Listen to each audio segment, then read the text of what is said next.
we would get to Oak Bluffs. The farm truck would meet us because, of course, we had enormous wardrobe trunks.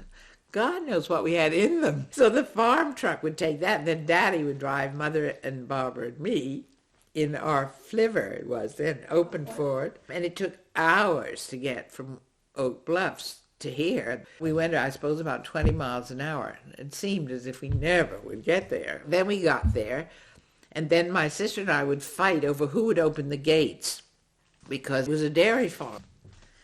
There was a gate at the main gate, and there was a gate just after you enter the woods coming in the main gate. And then there was another gate after you pass the entrance to the tennis court.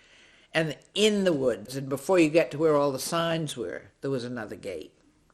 So we would each one. First I could open one, then she'd open the other. And she was much better at it, of course. I was sort of fumbly. But the great pleasure was swinging on the gate. And then you had to push it close and get into the car as quickly as possible because nobody wanted to wait while you swung back. No, it was great. It was wonderful. First of all, it was a dairy farm, so we got milk from here. And I think by the time I'm describing, which must have been the year in 1918, I don't think we came during the war. And it hadn't been made into a corporation, but they had a vegetable garden for their friends, their 5 friends who rented here. And the vegetable garden was on that slope that faces Corey Field's house. Later, it was where the field in front of the Earleys was.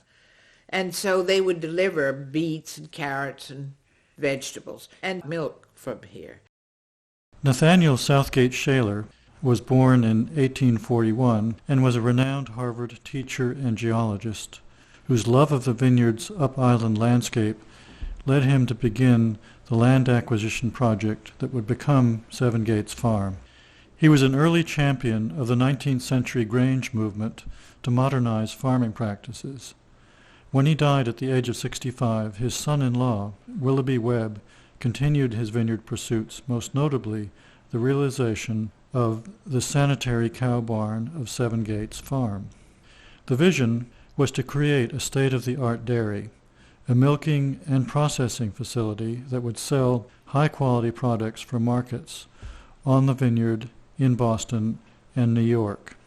It was an ambitious undertaking, rooted in Shaler's vision of providing what at the time was called medicinal milk to East Coast cities suffering from foodborne epidemics and tainted milk, a subject graphically brought to public attention by Upton Sinclair's 1906 book, The Jungle.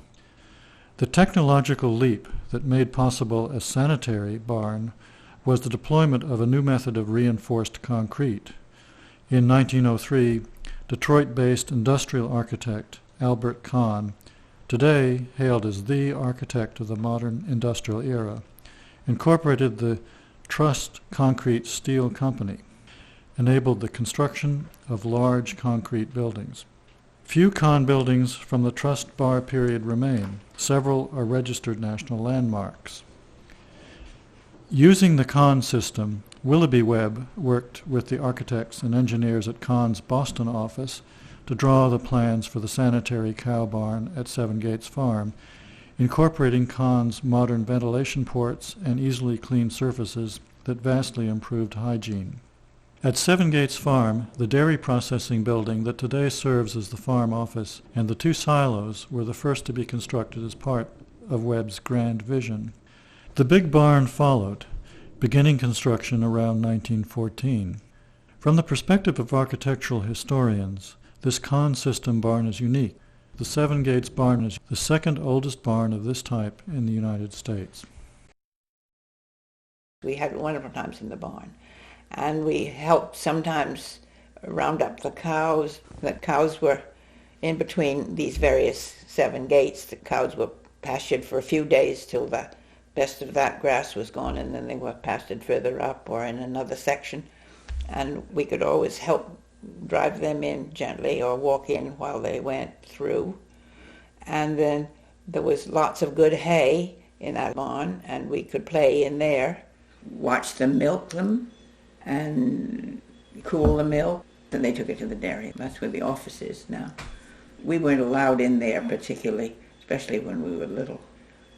Mr. Webb, he was very scientifically cleanly and everything had to be perfect. And he had a little office in the dairy side of the White House and little steps and his filing system in there, and he was very fussy about double entry bookkeeping and stuff like that. My father got a job at Seven Gates. He was hired to work Seven Gates when they built a big barn there. Seven Gates Farm, and became a dairy farm. My father was hired there, and he helped construct that barn. He laid all the metal framework for the barn. My father did. And he worked there, and then when the barn got filled with cows, they had a regular dairy farm, and they sold milk all around Oak Bluffs and Vineyard Haven. It was certified milk, and my father drove a big truck, a Kelly truck, that peddled milk all around Vineyard Haven and Oak Bluffs. And when I got big enough, I used to go with my father and run to the houses. He'd say 2 quarts of that house and 2 quarts of that house, and I did that when I was about 10, I think. And then after that, he became superintendent of the whole farm. And the 60 cows required a lot of work to feed them. You know, there were a lot of fields of corn and other things, and hay. And that was the thing I hated, because they used to have a lot of fields of hay.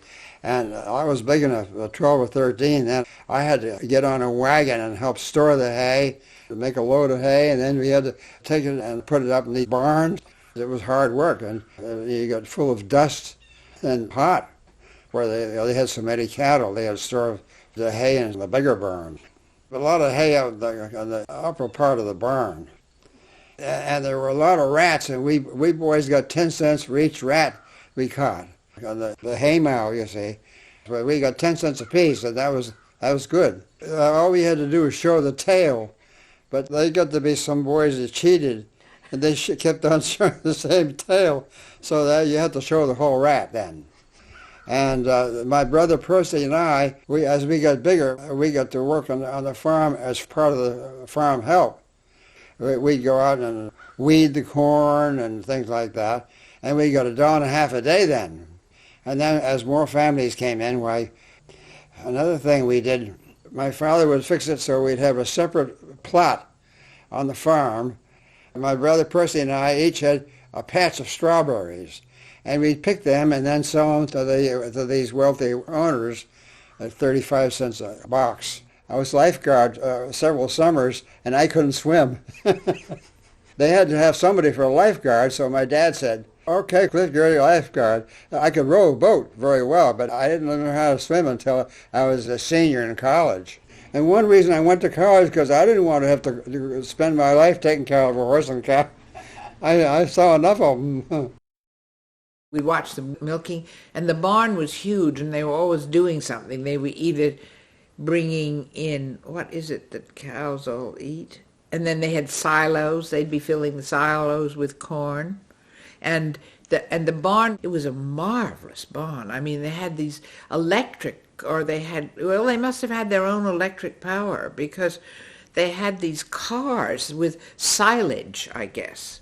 Whatever silage is, that corn? And they would fill it up in the barn, and then it was a big bin, really, a metal bin on a overhead bar, and that would be sent out of the top floor down along to where the cows went in to be fed, and then somehow they lowered it, and then they could roll it in and give all the cows to be fed. It was a very up-to-date barn for 1918, 1920 or something. And then we'd play, then they'd stack it with hay, bales of hay, and then you could climb up on them. And then sometimes it'd be so full you really couldn't get into it at all. But as they started feeding the cows, then there'd be more room for us. We played up there a lot. And then later, when they gave up the dairy and they only had a few cows, there was a lot of room in the barn, and we had a badminton set. We used to play badminton, or go over there in the rain and just kind of fool around. I don't know, play hide and go seek, or... I just remember they were very happy the summers. I remember the cows very distinctly. Oh, yes, well, we haven't even talked about going up and seeing the cows. There was 6 cows, and that was the great thing when I was little, was to go up and see the cows being milked. That was the afternoon. I mean, we used to walk up to see the cows. And during the war, we made butter out of that cream with a bowl with an egg beater. There wasn't any electricity to do it. And we washed it and so forth and so on. And I can remember being allowed to turn the separator. It had a bowl and then a wheel with a handle on it, and then a container below. And I can remember just Separates the cream. separates the cream. And I remember doing that many Drank times. that milk. I think we came and got We it. came and got it. And I do remember the team of horses. You mean Tom's team? Yeah, Yes, me too. it was just wonderful to see these great big horses pulling this thing. A big wagon. Bert's. He used to be the manager up to Seven Gates Farm years and years ago. And I remember him, all his family. We used to play in the barn. We used to play, theater or whatever you want to call it, and go up in the high rafters. There was bats up there, but we used to play with all the Berts. And Artie Look used to play the accordion, and he played a lot for the Seven Gates. They used to have parties up in the barn, and he would play for the dances and everything. Oh, well, we had some grand times in the big barn. In the first place, it was someplace you went on a rainy day, and you could play badminton. There were hay bales at one end, usually. And we had square dances, and Sam still has the fish from that. Oh, really? Yes. And there were 2 artists, Alexander Reed and one of his friends, here one summer. And during one of the square dances, they made these Enormous, illuminated fishes. Oh, they decorated the whole thing. I mean, we had square dances about 2 years, I think, and we invited our various friends. We did indeed have a caller, and it was a real proper square dance. And Charlotte and Joe, before that, showed movies there. And we sat on hay bales. I want to say spy movies, and I'm not sure that they had a lesson to them, as I remember them. But they were always doing filming. But the other thing that I remember, on rainy days, we used to have these wild and wonderful games of Monopoly that went on for hours, and if not days. And also we played Murder in the Dark. Oh, yes. Very good for romances. So my idea of Massachusetts and heaven and various other things is Seven Gates Farm.